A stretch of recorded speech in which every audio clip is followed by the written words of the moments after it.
We're crushing them. Stay with it. Enemy personal radar in the air.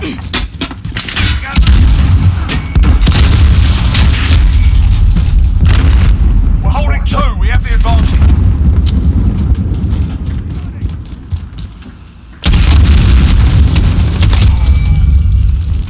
Assist your team at Charlie. We're taking out enemy UAV overhead. Texas, Second well fire! done. Reloading!